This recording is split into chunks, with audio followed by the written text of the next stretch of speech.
Hello friend, જય માતાજી। કેમ છો તમે બધા? મજામાં? તો સ્વાગત છે તમારું અમારી રસોઈની ચેનલમાં। તમે વાલોર તો ખાતા જ હશો, દેશી અને બધી વાલોર, પણ તમે આ વાલોર નહીં ખાધી હોય તો આવી બજારમાં મળે છે, શાક માર્કેટમાં બધા નથી મળતી હોતી, અમુક જગ્યાએ મળતી હોય છે। તો આજ તમને આપણે આ વાલોરનું નવીન રીતે તે એક આમ જોઈ તો સલાડ સંભાર સાઈડમાં ખાવાની વસ્તુ છે। આ શાકની રીતે ખાવાની વસ્તુ નથી। તો પહેલાં પ્રથમ આપણે વાલોરને સરખી રીતે ધોઈ લેવાની છે। બહુ વ્યવસ્થિત પાણીથી આપણે એને મેં ધોઈ લીધી છે, પણ આ તમને બતાવવા માટે રાખ્યું છે।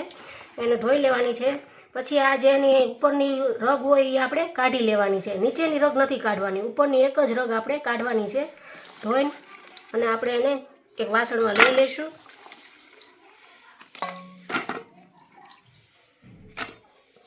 તમે જોઈ શકો છો મેં બે પાણી ધોયેલું છે, એ છતાં પણ આમાં કેટલું બધું કચરો નીકળ્યો છે, એટલે સરખા પાણી એને આપણે ધોઈ લેવાનું છે। પછી આપણે એમાં જોશે ચણાનો લોટ, લસણવાળું મરચું, મીઠું, ખાંડ અને લીંબુ, અને આપણા જે આ રોજિંદા મસાલા હોય છે એ તો આપણે હોય જ છે। અને આ મસ્ત મજાના આપણે દેશી ધાણા લીધા છે, જો કેટલા સરસ છે ફૂલવાળા। તો આ ધાણાનો ઉપયોગ આપણે કરશું। હવે તમને હું એની રગ કાઢીને બતાવી દઉં। આવી રીતે આપણે એની રગ કાઢી લેવાની છે, આવી રીતે રગ કાઢી લેવાની એની આપણે।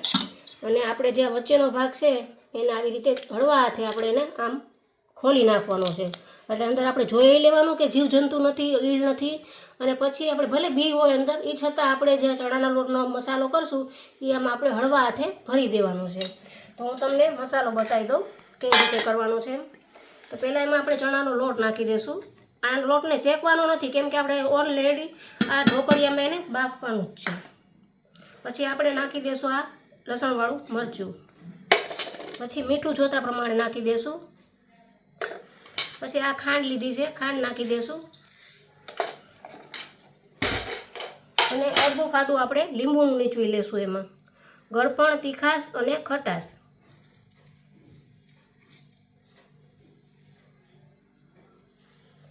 હવે એમાં આપણે આ લીલા ધાણા લીધા છે એ નાખી દઈશું। એ પણ મેં સાફ કરીને જ રાખ્યા છે, ખાલી આપણે નાખવાના જ છે। એ આપણે સુધારીને નાખી દઈશું। થોડી દાંડલિયું પણ નાખશું, એટલે એનો સરસ મજાનો સ્વાદ આપણે ધાણાનો આવે। હવે તમને કેમ ભરવાનું છે એ પણ હું બતાવી દઉં।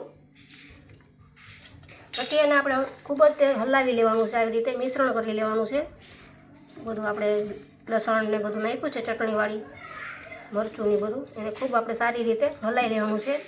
અને ભરીને પછી આપણે આને ઢોકળિયામાં મૂકવાનું છે, આવી છે કેમ ઢોકળા આપણે બાફી એવી રીતે આપણે એને બાફી લેવાનું છે। હવે આપણે મસાલો થઈ ગયો છે તૈયાર, તો એને આપણે હળવા હાથે આવી રીતે ભરી લેવાનો છે। તમે જોઈ શકો છો આવી રીતે એને ભરી લેવાનો છે। પછી આ હળવા હાથે એને આવી રીતના પેક કરી દેવાનું છે બધું નાખીને પછી। અને આપણે આવી રીતના ઢોકળિયામાં એક એક કરીને એને મૂકી લેવાની છે। હજી એક બતાવી દઉં પણ આ બીજી પણ આપણે આવી રીતે એને રગ કાઢી લેશું, અને આવી રીતે હળવા હાથે એને આપણે ખોલી લેશું। તરત ખુલી જાય છે, પણ હળવા હાથે કરવાનું, એટલે એના બે ભાગ ન થઈ જાય। બધું આપણે હળવા હાથે કરવાનું છે, નહીંતર આપણે છૂટી પડી જશે। આવી રીતે આપણે બધી જ વાલોરને ભરી લેવાની છે, એકદમ પેક ભરી લેવાની છે, અને હાથેથી એને દબાવી દેવાની છે। આવી રીતે આપણે એને મૂકી દેવાની છે।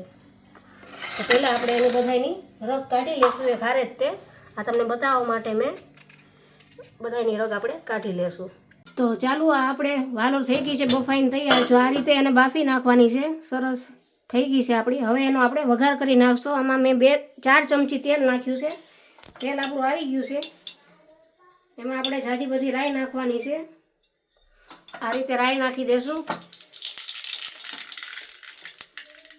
જીરું નાખી દેશું,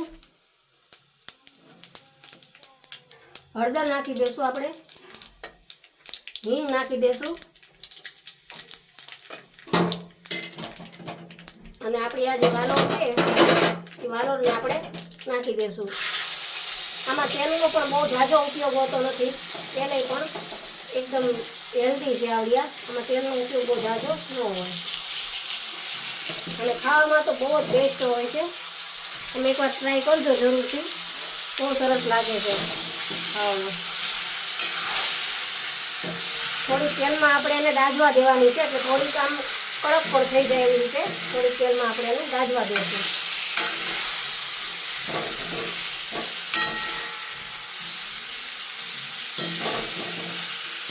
સરસ વઘારીને કાઢી નથી લેવાની ને આપણે થોડીક ધીમા ધીમા હાથે એને સાતળી લેવાની છે. આમાં તમે તલનો પણ ઉપયોગ કરી શકો, પણ મેં તલ નાખ્યા નથી.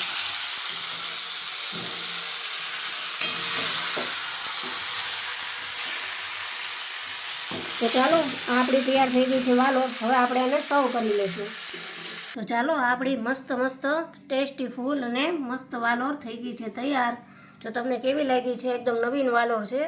તો તમને જો સારી લાગી હોય તો લાઈક કરજો, શેર કરજો અને સબસ્ક્રાઈબ કરવાનું તો ભૂલતા જ નહીં. તો મળશું આપણે નવી રેસીપીમાં. આવજો બધા.